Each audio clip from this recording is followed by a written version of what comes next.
আন্তর্জাতিকভাবে আরও নতুনভাবে আবারও কঠিন চাপে পড়ল সরকার। সরকার এখন হুমকি ধামকি খাচ্ছে। কি ঘটেছে দর্শক, আমরা আলোচনা করছি 12 জুলাই 24। দর্শক, ঘটনা ঘটে গিয়েছে। আপনারা শুনলে খুশি হবেন যে সরকার এখন থ্রেট খাচ্ছে। ওবায়দুল কাদেরের ভাষায় সরকারের রাজনৈতিক বন্ধু বলেছিল না ওবায়দুল কাদের কিছুদিন আগে, যে ভারত হচ্ছে সরকারের রাজনৈতিক বন্ধু আর চীন হচ্ছে উন্নয়ন সহযোগী। এটা ছিল ফালতু আলাপ। রাজনৈতিক বন্ধু, উন্নয়ন সহযোগী এরকম আলাদা করার কোনো সুযোগ নেই। ফরেন পলিসিতে এগুলো আলাদা হয় না, একেবারে স্টুপিড আলাপ। যাই হোক, সেই রাজনৈতিক বন্ধুর কারণে এখন হুমকি দামকি খেতে হচ্ছে। তুচ্ছ তাচ্ছিল্যের শিকার হয়ে, অপমানিত হয়ে আগেভাগে দেশে ফিরে আসতে হয়। দর্শক, আমরা আজকে বিশ্লেষণ করছি মাননীয় প্রধানমন্ত্রীর চীন সফরের ফলাফল। চীন সফর থেকে কী পেয়েছেন, আমি হাইপোথিসিসটা এভাবে দাঁড় করাতে চাই। আপনারা খুশি হবেন, কারণ এই সরকারের যে কোনো নেগেটিভ দিক, যে কোনো ধাক্কা, এতে আপনারা খুশি হন আমরা জানি। চীন সফর থেকে কার্যত খালি হাতে ফিরেছে প্রধানমন্ত্রী। হ্যাঁ, আপনারা দেখবেন যে অনেকগুলো সমঝোতা স্মারক, অমুক তমুক, সংখ্যায় অনেক, ভারতের সাথে যা হয়েছে তার চাইতেও বেশি। অমুক পত্রিকা, অমুক মিডিয়া, অমুক রাষ্ট্রীয় সংবাদ সংস্থা, যেগুলো ফালতু, এগুলোর কোনো সিগনিফিকেন্স নাই। কিন্তু কি হয়েছে, শূন্য হাতে ফিরেছে। শূন্য হাতে যে ফিরেছে তার বড় প্রমাণ হচ্ছে প্রধানমন্ত্রী আগেভাগে দেশে ফিরেছেন। আগেভাগে যে দেশে ফেরা, এটা কিন্তু বঞ্চিত হয়ে, অনেক কারণ রয়েছে, সবগুলো একত্রে সুযোগ কাজে লাগিয়েছেন। যে চীনকেও প্রধানমন্ত্রী একটা বার্তা দিয়েছেন যে চীন, তোমাদের কাছ থেকে এত কিছু চেয়েছিলাম, তোমরা কিছু দিলে না, উল্টো আমাকে হুমকি দামকি দিচ্ছ ইশারা ইঙ্গিতে, অতএব আমি রাগ হয়ে চলে যাই। এই জন্য আগেভাগে চলে এসেছে এবং কোটা আন্দোলনকারীদের প্রতিবাদের মুখে যেন না পড়তে হয়, এই জন্য রাতের আধারে প্রধানমন্ত্রী গণভবনে এসেছেন। এগুলো অনেকগুলো কারণ একত্রে। আর উপরে উপরে সরকার যেটা বলছে ওটা ভুয়া। একবার বলছে যে যাতে অফিস ধরা যায়, এই জন্য আগেভাগে আসছেন, যে রাতে আসলে পরের দিন অফিস ধরা যায়। নাইমুল ইসলাম খান নাকি এভাবে একটা কারণ দেখানোর চেষ্টা করেছেন। পরে পররাষ্ট্রমন্ত্রী বলছেন যে মেয়ে অসুস্থ। এর মানে এক এক সময় এক এক কথা, বোঝা যায় যে আসলে এটা সত্য কথা না। সত্য কথা হচ্ছে দুইটা, যে চীনের কাছ থেকে বঞ্চিত হয়ে চীনকে একটা বার্তা দেওয়ার জন্য তাড়াতাড়ি এসেছেন, আর কোটা আন্দোলনকারীদের মুখোমুখি যাতে না হতে হয়, বিব্রতকর পরিস্থিতিতে যাতে না পড়তে হয়, এই জন্য তাড়াতাড়ি এসেছেন। সাপোজ আমি খুব সহজ ভাষায় এই ফরেন পলিসির জটিল বিষয়গুলো আপনাদের জন্য উপস্থাপনা করছি। সাপোজ আপনি কারো বাসায় বেড়াতে গেলেন, কিন্তু আপনি যদি একটু বেশি সময়ের জন্য যান, তাহলে প্রথমে আপনাকে একটু চা, নাস্তা বা স্ন্যাক্স, হালকা কিছু খাবার খাওয়ায়, তারপরে ভারী খাবারটা শেষের দিকে দেওয়া হয়, তাই না? তারপরে আপনি ডেজার্ট খেয়ে চলে আসেন।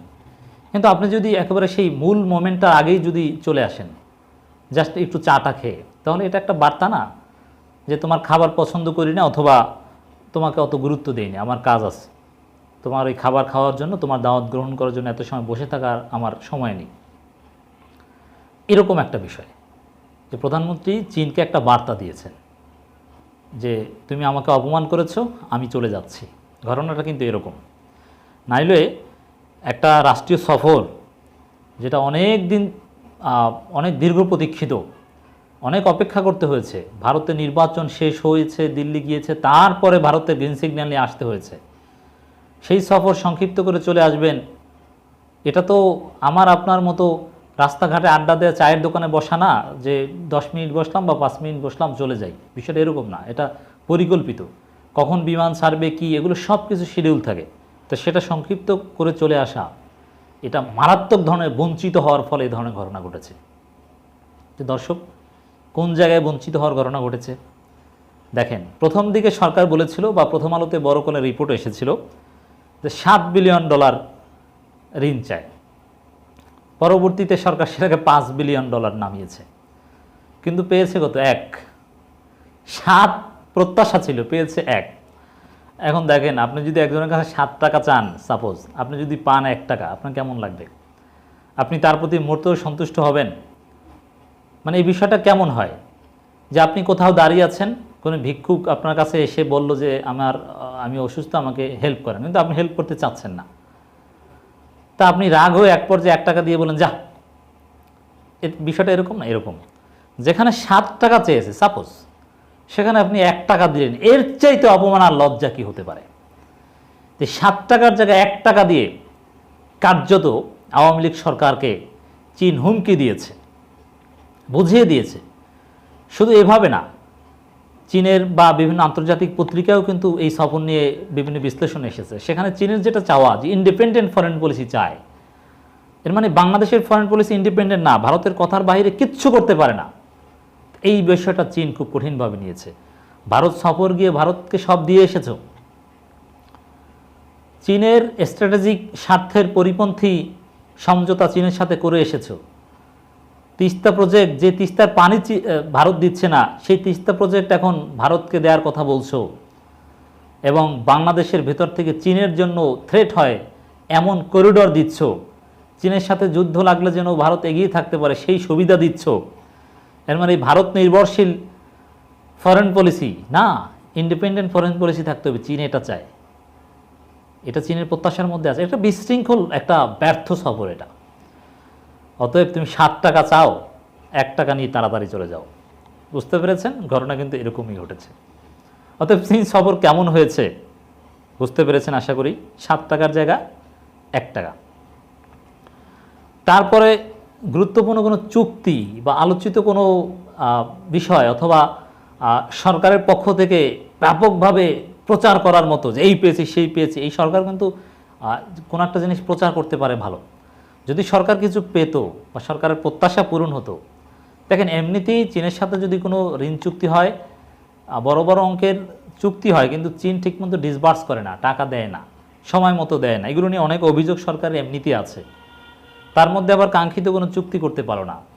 সরকার যেটা প্রত্যাশা করেছিল যে আমাদেরকে জাগিয়ে ধরবে চীন, এই দিবে সেই দিবে, আমাদের এই বিপদ, কারণ চীনের তো পয়সা আছে, আমাদেরকে জাগিয়ে তুলবে, কিচ্ছু হয়নি। আর যদি কিছু হতো তাহলে সরকার এই অর্জনকে সেলিব্রেট করতে এমনভাবে একেবারে তোলপাড় তৈরি করে দিত, আমরা এই পেয়েছি সেই পেয়েছি, আমাদের সমস্যার সমাধান হয়ে গিয়েছে, অমুক তমুক, কিন্তু কিচ্ছু না।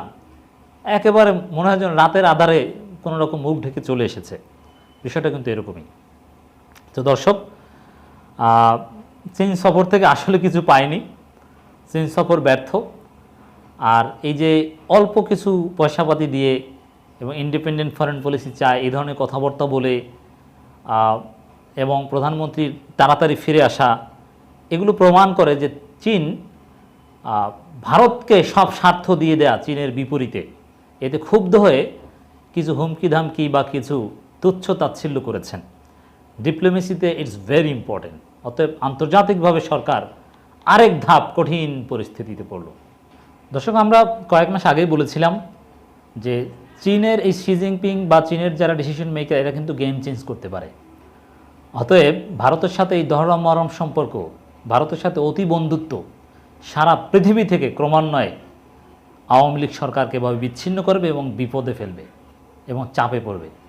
এক সময় ভারত ছাড়া কেউ তাদের পাশে থাকবে না। চিরবন্ধু চীনই এখন কি আচরণ, কি অপমানটা করলো, 2 দিন পর দেখবেন যে রাশিয়াও অপমান করছে, এরপর দেখবেন যে ভারত ছাড়া আওয়ামী লীগের পাশে কেউ নেই।